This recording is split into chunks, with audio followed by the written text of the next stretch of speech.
maritime catastrophe in Europe, worst peacetime maritime catastrophe in Europe. MS Estonia was a cruise ferry, which went down on the 28th of September 1994, taking 852 souls to the depth with it. This catastrophe affects me personally, as my dad. I don't know if you can see. He also went down with the ship. He was the director of finance for Estline. It was the company that operated the cruise ferry. As you can see, there are a lot of flowers here, as the 28th of September was the 25th anniversary of the ship sinking. Okay, so this was actually the very first, this cross was actually the very first monument that was built right after the catastrophe in 1994. At the moment you cannot see because there's an office building blocking it, but the cross is actually pointing exactly to the spot where Estonia was docked and where it last set off. The catastrophe happened, as I mentioned before, on a stormy night, September 28, 1994, at approximately 1 a.m. was it? 1 a.m. midnight, nighttime, yeah. Yes. It was a stormy night, as I mentioned, really high waves, high wind, and what happened, at least according to the official theory, is that the locks on the visor broke and the visor broke off, letting huge amount of water onto the car deck. From front of the ship, right? Yeah, the visor is located in the front of the ship, if anybody doesn't know. And what happened is that the ship quickly turned to its side and sank in approximately 45 minutes.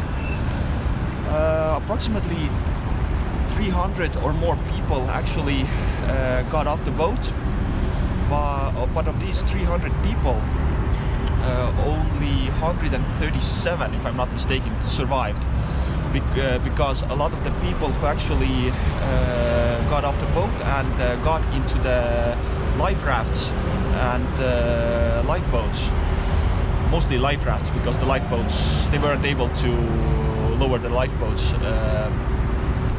But in other words, most of the people actually who got off the boat, who got off the ship, died of hypothermia, because it was a really cold night and many people were basically naked in their underwear.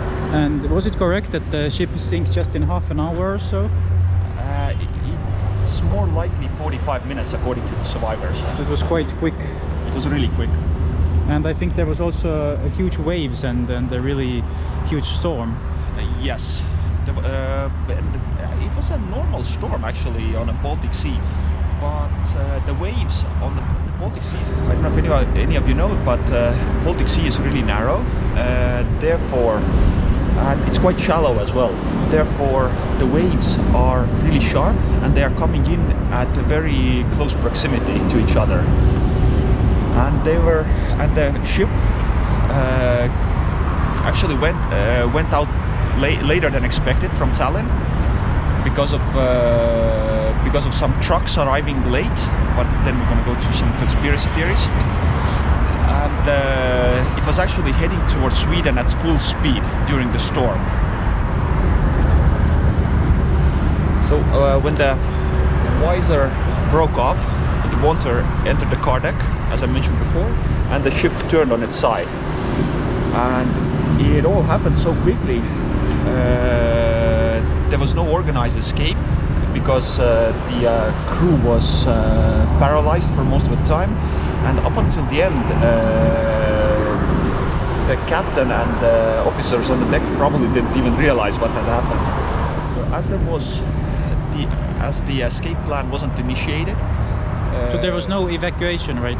There was no evacuation. There was a widespread panic.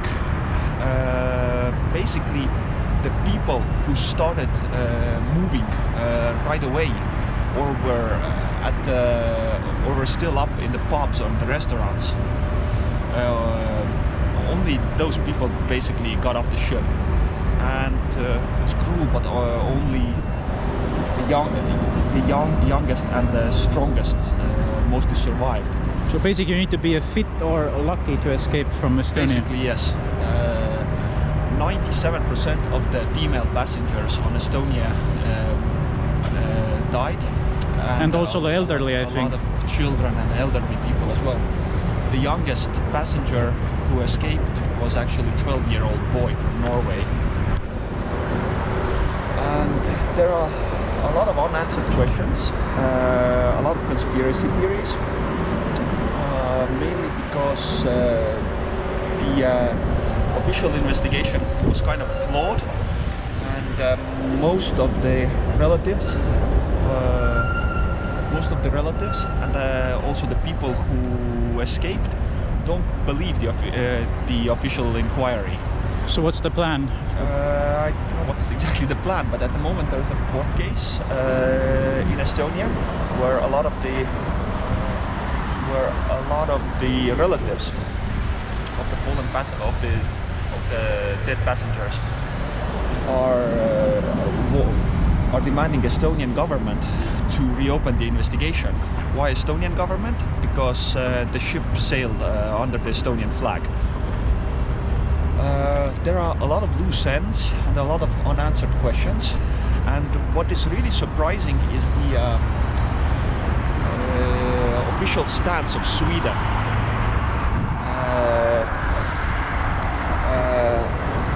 When the catastrophe happened, basically Swedish, Estonian and Finnish governments declared the wreck of the ship to be an official grave, not to be disturbed.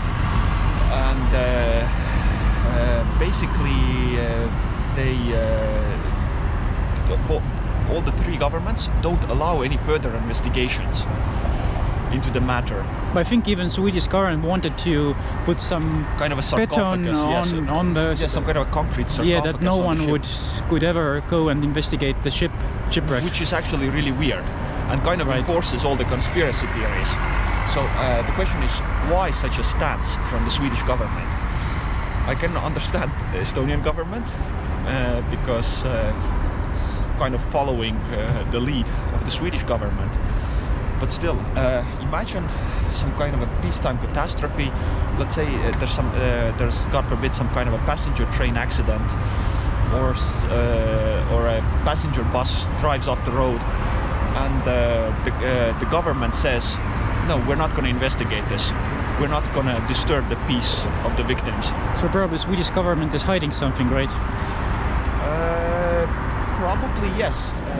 So I believe it was in 2004 when a retired Swedish customs official came out with the truth and told the media that there were several cases where certain cargo trucks which were transported on MS Estonia were not properly investigated because the customs officials were ordered not to investigate them.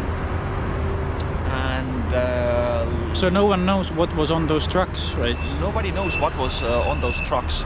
But what are the conspiracy theories? The conspiracy theories are that the Swedish intelligence services, well, not just Swedish, but Western intelligence services in general, cooperating with the Swedish intelligence services, were involved in arms shipments from the territories of the former Soviet states, including Estonia. So the conspiracy theories are that on the night of the disaster there were several trucks carrying sensitive military equipment left behind by the Soviet forces. So as a conclusion, I understand now that the relatives want to reopen the investigation and understand that maybe even send divers to the shipwreck to investigate what's really happened there. Most of us, yes, because like I said before, we do not really believe the official inquiry, and because there are a lot of loose ends and unanswered questions, and the whole investigation and the way that especially Swedish government acts is kind of fishy. Okay, so usually when the water enters the car deck with those cruise ferries, they don't sink. The ship usually capsizes, usually turns bottom up, but they don't sink. But the weird thing is that how did the water, which wasn't investigated, was how did the water enter the lower decks through the watertight doors. And also the weird thing was that during the official investigation, Swedish government did send some divers down to the wreckage, but they actually didn't investigate the hull of the ship, which was completely unheard of. And later on, a German journalist named Jutta Rabe conducted her own investigation, and during her investigation there were divers sent down to the wreckage for a short period of time who investigated the car deck and parts of the hull. And they did find, they took metal samples from the wreck, and they saw signs of explosions. So, like I said, something fishy was going on and a lot of unanswered questions. So I believe this was the S-Line terminal? This old building on the right, this was the S-Line terminal. And was S-Line just over there, or it was called Terminal A. It is called Terminal A, or the old harbor. The newer Terminal D, has it been rebuilt? I believe, yeah, it was this summer. Where the Baltic Queen is now standing, that's considered as the new harbor. But let's walk a bit this way.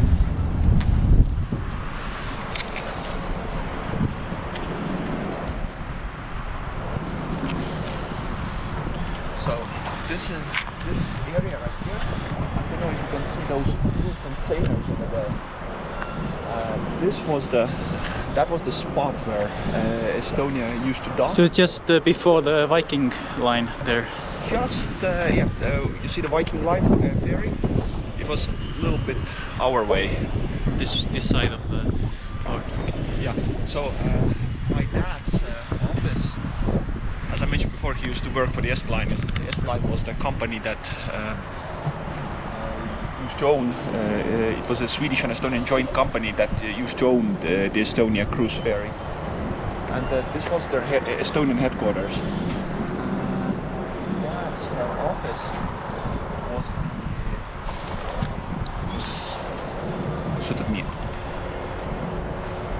My dad's office was on the third floor. The window nearest to us. Closest window on the third floor. Closest window on the third Just floor. on the corner there. Just on the corner, yes. And during the time when I used to visit his workplace, I was able always to see when Estonia was docked, when the visor was open, when the cars and trucks used to enter it. I used to see it depart. So yeah, the spot near those blue containers, this is where Estonia used to dock and where it last set off towards Sweden.